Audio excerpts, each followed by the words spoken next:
सच्ची मानिए, यदि आप चाहेंगे नाम जप से तो रोग को मिटा देंगे, चाहेंगे तो। पूरे धन्वंतरी जी ने आयुर्वेद का शोध करके देखा तो जो औषधियों में शक्ति पाई गई उससे लाखों गुना बढ़कर के रोग मिटाने की शक्ति भगवान के नाम में पाई गई। जैसे किसी वैज्ञानिक कैंसर के विशेषज्ञ जब उन्होंने सरकार की बात सुनी कि दतून करते हैं ऐसे, तो उन्होंने कहा इसका विज्ञान सपोर्ट नहीं करता है, क्योंकि विज्ञान प्राकृतिक बुद्धि का सपोर्ट करता है। भजन बल से वो किसी के रोग नष्ट नहीं करते थे, बहुत दैन्यता से वो रोग, तो दया आ गई, करुणा आ गई, उस रोग को अपने ऊपर ले लिया और उसके रोग की निवृत्ति कर दी। जैसे भाई जी को करुणा आई, राधा बाबा के रोग को अपने ऊपर ले लिया, उनको रोग की निवृत्ति कर दी। ऐसे महापुरुष जन कर नाम से वो अपने रोग नहीं मिटा सकते थे क्या? अपना पैर कटवा लिया, अपना नहीं करते, क्योंकि लिया है उन्होंने, स्वीकार। यही तो संत महापुरुषों की महिमा गाई गई है कि वो दूसरों के लिए अपने कष्ट को बढ़ा देते हैं और उनको पता नहीं है, उनको पता भी नहीं था। राधा बाबा को तो श्री कृष्ण चंद्र जी ने कहा कि जो भाई जी महीनों से अस्पताल में पड़े, ठीक नहीं हो रहे, वो आपका प्रारब्ध भोग रहे। तब बाबा जाकर के बोले, भाई जी ने कहा क्यों व्यर्थ की बात कर। जब उन्होंने कहा नहीं श्री कृष्ण ने कहा है, तो उनका बाबा हमें कोई फर्क नहीं पड़ता, लेकिन आपको फर्क पड़ जाता, इसलिए हमने प्रारब्ध को आपके स्वयं ले लिया है। नाम जप से अच्युतानंद गोविंद नामोच्चारण भी सजात नश्यंति सकला रोगा सत्यम सत्यम बदाम्यहम। अब आप एक प्रसंग पर ध्यान दीजिए, महाप्रभु चैतन्य देव के जब तीर्थ याटन में महाप्रभु चैतन्य देव विचरण कर रहे थे, तो एक नगर में गए, जहां जाते थे हजारों लाखों लोग उनके दर्शन के लिए दौड़ पड़ते थे। महाप्रभु साक्षात प्रेम मूर्ति, और भगवान करुणा करके ऐसे रूपों में आते हैं जगत मंगल करने के लिए। हरि बोल, तो पूरा समुदाय भावावेश में हो जाता, हरि बोल, मोर प्राणनाथ कृष्ण, अश्रुप्रवाह, तो सब विकल हो जाते। जैसे भरत जी चित्रकूट में सिया राम, तो पूरा चित्रकूट मानो सिया राम में हो गया हो। उस नगर के लोग परमानंद का लाभ लिए, महाप्रभु चैतन्य देव चल दिए। तो एक वासुदेव कुष्ठी थे, जिनके गलित कुष्ठ शरीर में था, वो चल नहीं सकते थे, तो घुटनों के बले से रगड़ रगड़ करके वहां आए। जब वहां आए तो भीड़ लगभग जा रही थी, तो उनका कहां गए वो सन्यासी महापुरुष जिनके सब दर्शन करने आ रहे थे, मैं नीच भी दर्शन करने आया, कहां गए? बोले वो तो चले गए। बहुत विकल हुए, रो पड़े कि वैसी दुर्दशा भोग रहा हूं, एक बार नाम सुना था, दर्शन पाने के लिए आया, वो तो चले गए, हाय अब कैसे, मैं चल भी नहीं सकता, दौड़ भी नहीं सकता। इतनी विकलता कि महाप्रभु एकदम खड़े हो गए और दौड़ पड़े वापस, और लौट करके आए। ओ जेव देखा सामने गौर वर्ण गौरांग महाप्रभु, चिल्ला कर रो पड़े, अरे करुणा में प्रभु। बोले सिर्फ आपके लिए आया हूं, सिर्फ आप। अब आप देखिए, महाप्रभु ने पकड़कर खड़ा किया, वो रो रहा, छुओ मत, मेरे शरीर में पीप है, दुर्गंध है, प्रभु मैं नीच हूं, छूने लायक नहीं। प्रभु ने खड़ा किया और ऐसे जीव ही गले से लगाया, वो तो चीख पड़ा, प्रभु आपके इस परम पावन देह के स्पर्श लायक ये दे नहीं, नाथ आपके शरीर में पीप लग जाएगी। महाप्रभु ने बिल्कुल नहीं सुना और ऐसे गले से लगाया और कहा, तुम्हारे स्पर्श से श्री कृष्ण के आलिंगन का सुख मिल रहा है। जे भी आंख खोलकर वासुदेव कुष्ठी ने देखा तो कहीं कोई कुष्ठ नहीं। वैज्ञानिक मानेंगे इसे? आप चैतन्य चरित्र में पढ़ लीजिए, जे भी महाप्रभु चैतन्य देव ने आलिंगन किया, एक भी कुष्ठ का दाग नहीं रह गया। क्या हुआ? कृष्ण नाम का प्रभाव। एक आत्महत्या करने जा रहे थे, गलित कुष्ठ था, भाई जी के पावन चरित्र में पढ़ लीजिए, तो कंबल ढके हुए वो, उनको किसी ने कहा कि मरने से पहले एक बार भाई जी के पास चले जाओ, ऐसे महापुरुष के दर्शन करके ही मरो जब तुम्हें मरना ही है तो। पर एक बार उनका उद्देश्य था कि भाई जी के पास जाएगा तो इसका विचार बदल जाएगा, आत्महत्या का जो है ये विचार नहीं रहेगा। भाई जी ऑफिस में थे, किसी ने कहा कोई बहुत अपने शरीर को ढके हुए, केवल आंख दिखाई दे रही और रो रहा है, कह रहा है एक बार भाई जी के दर्शन करा दो।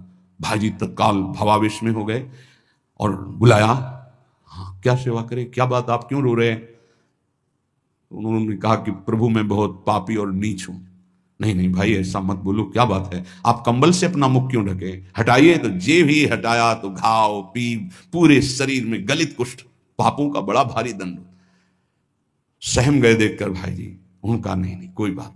बोले बस मैं आपके दर्शन करके आत्महत्या करना चाहता हूं, कोई भी मुझे कहीं समाज में कोई ठौर नहीं, सब मुझे घृणा की दृष्टि से देखते हैं, इसलिए मैं अपने भाई जी ने कहा नहीं नहीं नहीं, तुम्हारे ऊपर श्री कृष्ण की कृपा है, ऐसे जे ही आलिंगन किया कुष्ठ गायब, चरित्र में पढ़ ले। क्यों? क्योंकि नाम जप है, संकल्प किया, उसके संपूर्ण पाप नष्ट हुए, भस्म हुए, रोग गायब। रोग कहां से होता है? पाप का दंड है रोग, खत्म हो गया।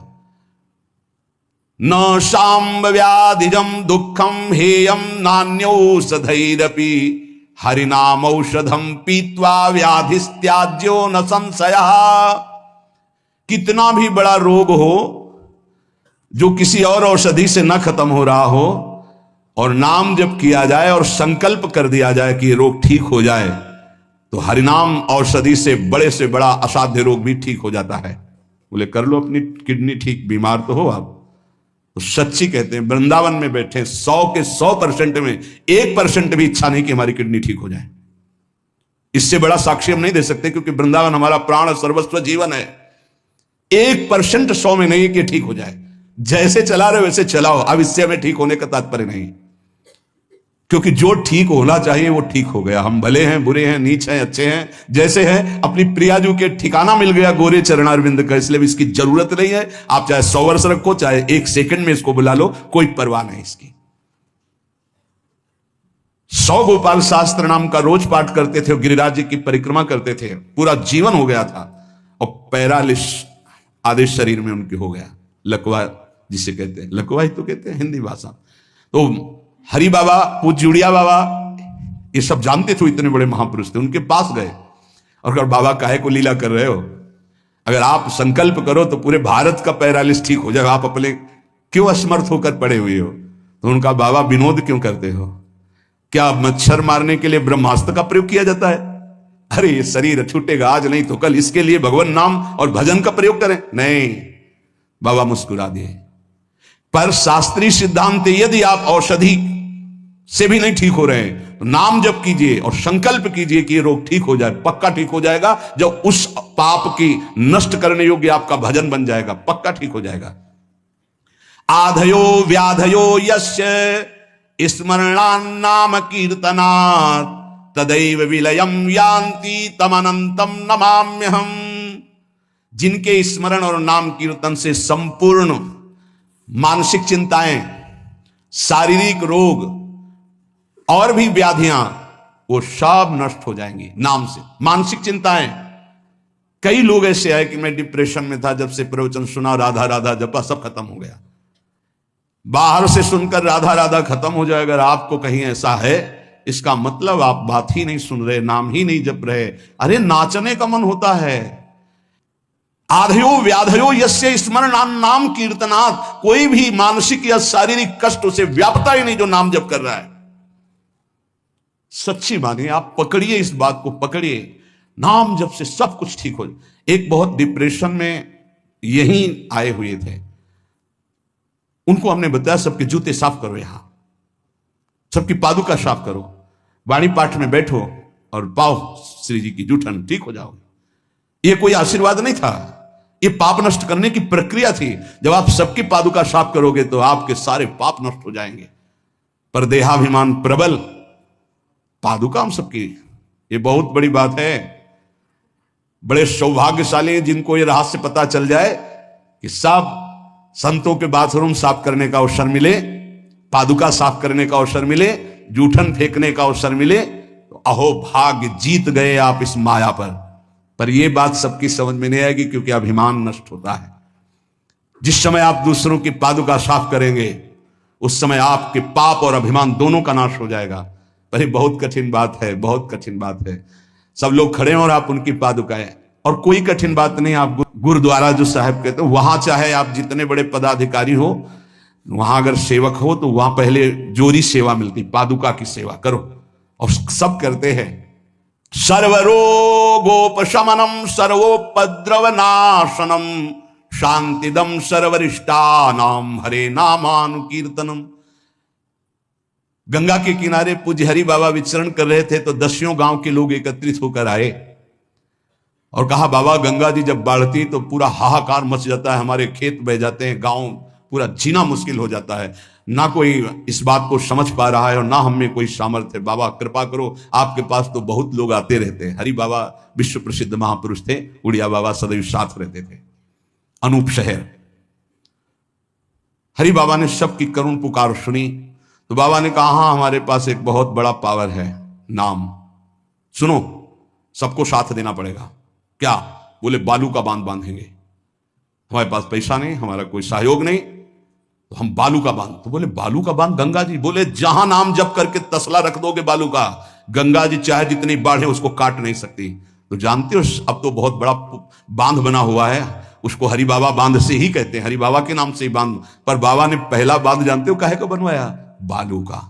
भर भर के बालू, नाम उच्चारण हो रहा है, हरे कृष्ण हरे कृष्ण। बाबा यह कीर्तन करवाते थे और ऐसे तसला फावड़े में भरा जा रहा है, कृष्ण कृष्ण कृष्ण, और रखा जाता कृष्ण। बोले गंगा जी की सामर्थ्य नहीं कि काट दें। ऐसा ही हुआ, गंगा जी बहुत बढ़ी पर दिशा बदल दी, बांध का स्पर्श ही नहीं हुआ। और आगे चलकर जब पता चला कि बाबा ने ऐसा बांध, तो फिर सब मिलकर सरकार ने भी मिल, बहुत सुंदर बांध बना हुआ है और वहां आज भी कीर्तन अखंड चलता रहता है। बहुत बड़े बड़े महापुरुष वहां बैठ करके साधन भजन भी किए। हरि बाबा उड़िया बाबा जब थे तो भाई जी महाराज, बड़े बड़े संत जाकर वहां सत्संग करते थे। नाम का प्रभाव गंगा जी ने नहीं स्पर्श किया उस बांध को जो बालू का बांध दिया गया। आप समझते क्या है? नाम में अपार। कैसे कोई वैज्ञानिक मानेगा इस बात को कि ये नाम का प्रभाव? रोज नाम कीर्तन में वर्षों से एक भक्त जाते थे। बाबा ने पूछा, देखो अगर संत किसी को पूछते हैं तो आप ये समझ लो कि आपके जन्म जन्मांतरों के सुकृत सफल हो गए कि आप उनकी स्मृति में हैं।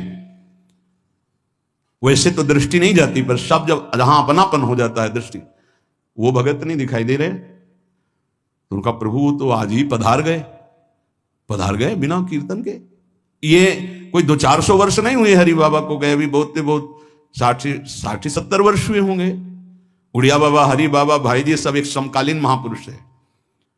उनका बाबा, उनका तो विमान बन रहा है, वो तो दाह संस्कार के लिए ले जाए जाएंगे। बोले नहीं, पहले विमान यहां लाओ। बाबा घंटा बजा करके बोलते हरि बोल, मारा घंटा में ध्वनि हरि बोल का, विमान की रस्सी खोल दो। 2-4 बार घंटा जे भी बजा उठ के बैठ गया। बोले ये कीर्तन के बिना कैसे जा रहे हो? अब आप ये वैज्ञानिक कोई मानेगा? ऐसा कैसे हो सकता है? अरे कर तुम अकर तुम अन्यथा कर तुम, जहां सुई का धागा नहीं जाता वहां से अनंत ब्रह्मांड पार कर दे, उसे परमात्मा कहते हैं, उसे भगवान कहते हैं। कीर्तन हुआ, बोले अब जाओ हमारे हरि के पास। तत्काल मूर्छाई, शरीर छूटा, विमान पे चिता। ये हजारों की भीड़ के बीच में हुआ, कोई अकेले एकांत में नहीं हुआ। कई लोगों को प्रश्न हुआ कि बाबा की वास्तविक किडनी खराब है। किडनी के मरीज नहीं है, शरीर किडनी का मरीज है। लेकिन जब हम होते हैं तब किडनी के मरीज नहीं होते, और जब किडनी के मरीज होते तो हम नहीं होते। ध्यान रखना। अभी तुम समझ पाओ तो समझ लो। इस समय हम मरीज नहीं हैं, इस समय डॉक्टर हैं हम। अभी जब इससे उतरेंगे तो मरीज हो जाएंगे, पकड़ लेंगे लोग, वहां खड़े करेंगे। ऐसे बैठे रहना, चलता रहेगा। ये केवल राधा नाम का प्रभाव समझो, ये केवल राधा प्रताप है, श्री जी का प्रताप है, ये नाम प्रताप है। जब साधु नहीं रहता ना तो उसकी जीवनी में लिखा जाता है, तो बोले अच्छा ऐसा था, और जब सामने है तब समझ में नहीं आता, माया समझने नहीं देती। यही माया का है कि जब तक श्री कृष्णचंद्र जी अपने परिकर में रहे द्वारिकापुरी में, तो जल्दी कोई जान ही नहीं पाया कि ये द्वारिकाधीश बने हुए अनंत ब्रह्मांडों के स्वामी हैं। पक्का ऐसी भगवान और भक्तों की लीलाएं होती हैं। सच्ची कह रहा हूं, ये हमारी कोई महिमा नहीं है, राधा प्रताप है कि कैसी भी परिस्थिति हो, ये जस गवाना ये उनके प्रताप से हो। कौन सा ऐसा सर्व रोगापशमनम सर्वोपद्रव नाशनम शांति प्रदम सर्वरिष्टानाम हरिर नामानुकीर्तनम। कोई भी अरिष्ट ग्रह नक्षत्र भूत प्रेत, लोग कहते हैं हमारे घरों में बाहरी चक्कर है, 1 घंटा का नाम कीर्तन करवाओ, कोई चक्कर रह जाए तो बताना। नाम कीर्तन नहीं करवाओगे, पक्का हमें पता है। इसमें श्रद्धा हो सकती है तुम्हारी कि ले जाओ ये गाड़ देना घर में, लेकिन नाम कीर्तन जो लोक परलोक सर्व पाप का नाश करने वाला, नाम संकीर्तनम यस्य सर्व पाप प्रणाशनम, जहां तक नाम कीर्तन जाएगा वहां तक सबका मंगल होगा। मीरा जी को एक भूतिया घर में रखा गया कि अब ऐसे नहीं मरी तो यहां तो भूत ही मार डालेंगे।